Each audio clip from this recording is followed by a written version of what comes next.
بسم اللہ الرحمن الرحیم۔ مہتاب حیدر ایک نئے ایپیسوڈ کے ساتھ آپ کی خدمت میں حاضر ہے، اور آج ہم نے جس موضوع پہ آپ سے گفتگو کرنی ہے وہ اوورسیز پاکستانیز سے ریلیٹڈ ایشوز ہیں۔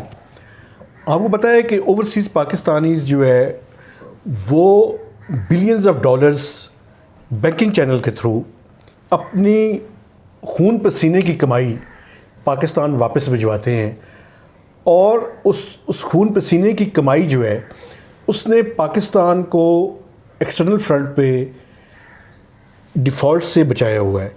پرائم منسٹر آف پاکستان بھی وقتاً فوقتاً جو اوورسیز پاکستانیز ہیں ان کی اہمیت کے بارے میں ہم سے گفتگو کرتے رہتے ہیں، اور اس بات کو بھی وہ ایڈوکیٹ کر رہے ہیں کہ اوورسیز پاکستانیز جو ہیں ان کو ووٹ کا حق بھی ملنا چاہیے۔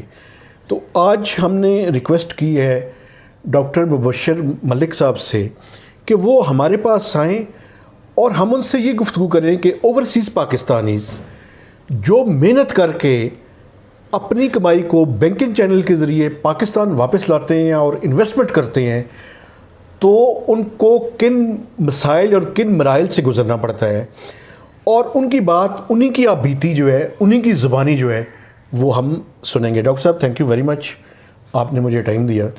ڈاکٹر صاحب سب سے پہلے تو مجھے تھوڑا سا آپ اپنے پروفیشنل کیریئر کے بارے میں، اپنی بیسک ایجوکیشن کے بارے میں، اور اس کے بعد آپ نے کب فیصلہ کیا کہ آپ بیرون ملک جا کر وہاں پہ محنت کریں، اور پھر کیوں آپ جو ہے وہ پاکستان واپس آئے، تو ان سب چیزوں کے بارے میں ابتدائی طور پر ذرا روشنی ڈالیے گا۔ شکریہ مہتاب صاحب، آپ نے مجھے اپنے پروگرام میں انوائٹ کیا۔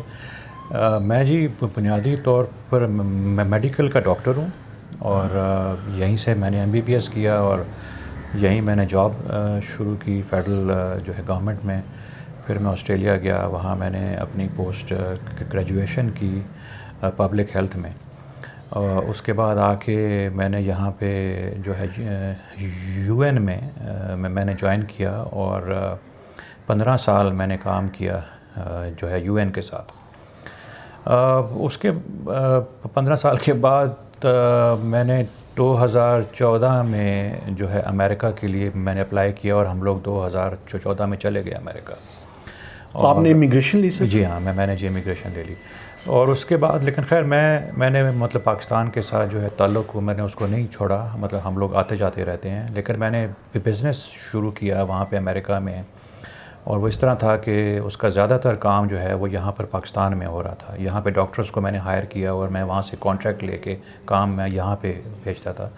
یہاں بھی میں چاہ رہا تھا کہ میں مطلب ایز اے مطلب پاکستانی یہاں پہ ایک کیا کہتے ہیں امپلائمنٹ کا ایک سلسلہ شروع ہو، لوگوں کو میری وجہ سے فائدہ بھی ہو۔ تو اس لیے میں نے اپنی جو بھی مطلب ارننگ ہے آلموسٹ 100% میں اس کو میں بینکنگ چینلز کے ذریعے پاکستان لے کے آیا۔ ٹھیک ہے سر۔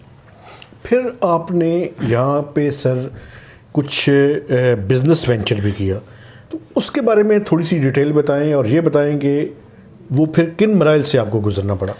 جی ہاں، میں نے جو مطلب جب میں یہاں پہ میری انکم وغیرہ ساری وہاں سے آتی رہی امریکہ سے، تو میں نے یہاں پہ انویسٹمنٹ کا سوچا۔ میرا ایک مطلب ڈرائیور تھا UN میں، اس نے کہا کہ جی میرا بیٹا ہے، کانٹریکٹر ہے، ادھر گورنمنٹ کے ساتھ کام کرتا ہے، تو اگر آپ ہمارے ساتھ انویسٹمنٹ کریں تو بڑا اچھا کام ہے، بڑا اچھا فائدہ ہے۔ تو میں نے اس کے ساتھ جو ہے کمپنی ایک جو ہے بنا کے میں نے اس کے ساتھ انویسٹمنٹ شروع کر دی۔ 2016 سے لے کے 2020 تک میں نے کوئی تقریباً 6-7 کروڑ کے قریب میں نے انویسٹمنٹ کی اس کے ساتھ۔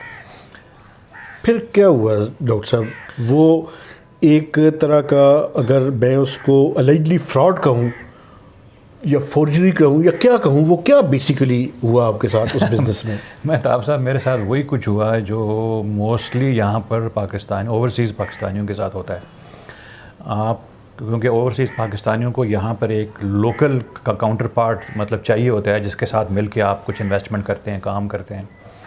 تو وہ جب حساب کتاب کا ٹائم آیا کوئی 4 سال بعد، تو وہ جو بندہ ہے وہ مطلب انکاری ہو گیا، اور اس نے مجھے نوٹس دے دیا کہ جی آپ کمپنی چھوڑ دیں، اور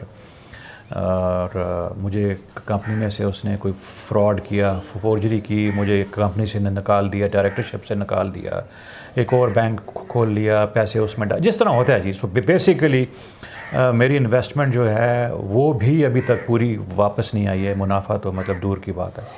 اس کے خلاف آپ نے کیا کیا پھر ڈاکٹر صاحب؟ اس کے خلاف جی میں پولیس میں گیا، میں ایف آئی اے میں گیا، لیکن جیسے ادھر ہوتا ہے کوئی بندہ آپ کو بالکل گھاس ہی نہیں ڈالتا۔ ایف آئی اے والوں نے کہا یہ مطلب ہمارا کام نہیں ہے، پولیس نے کہا کہ جی ہمارا نہیں ہے، پھر ایف آئی اے نے کہا آپ جائیں کیا کہتے ہیں ایس سی سی پی کے پاس جائیں۔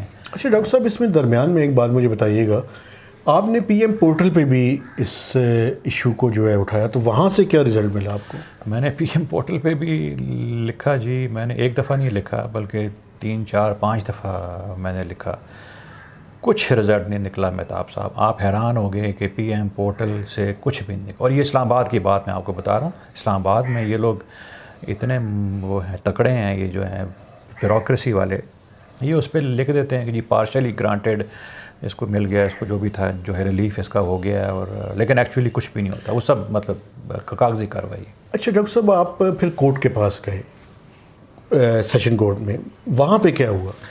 جی ہاں، جب یہ پولیس میں ایف آئی آر جو ہے نہیں ہو رہی تھی، پھر میں سیشن کورٹ میں گیا، کورٹ نے پھر ڈائریکٹ کیا کہ جی آپ کریں ایف آئی آر کریں۔ پولیس نے ایک بڑی کمزور سی ایف آئی آر کر دی، اور وہ بھی کوئی وداؤٹ اینی انویسٹیگیشن، کوئی انہوں نے مطلب ایویڈنس کلیکٹ نہیں کیا، بینک نہیں گئے، بینک سے اس نے ڈاکومنٹس نہیں نکلوائے، پی ڈبلیو ڈی کے کاغذات نہیں نکلوائے۔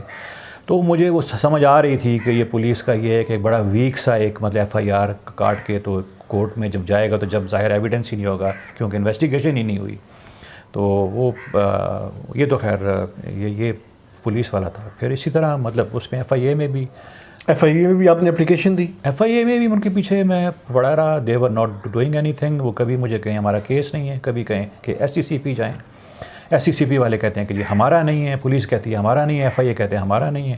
پھر میں گیا جی کورٹ میں، دوبارہ میں کورٹ میں گیا، پہلے فرسٹ ٹائم پولیس کے اگینسٹ، اس دفعہ ایف آئی اے کے۔ تو اب کورٹ نے ایف آئی اے کو آرڈر کیا کہ جی آپ اس کی کریں، انکوائری کریں۔ ابھی تک تو شروع نہیں ہوئی ہے، تو تقریباً 2 مہینے ہونے کو آ گئے۔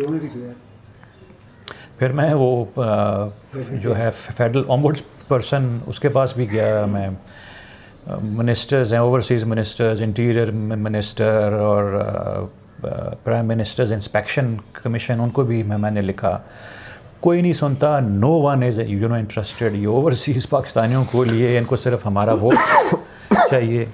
ووٹ چاہیے ہمارا، اور ہمارے ڈالرز چاہیے ان کو، اور یہ آپ کو میں بتا رہا ہوں یہ اسلام آباد کی صورتحال ہے، باقی کیا ہوگا اللہ ہی بہتر جانتا ہے۔ ٹھیک ہے sir, thank you very much جی، تھینک یو سر۔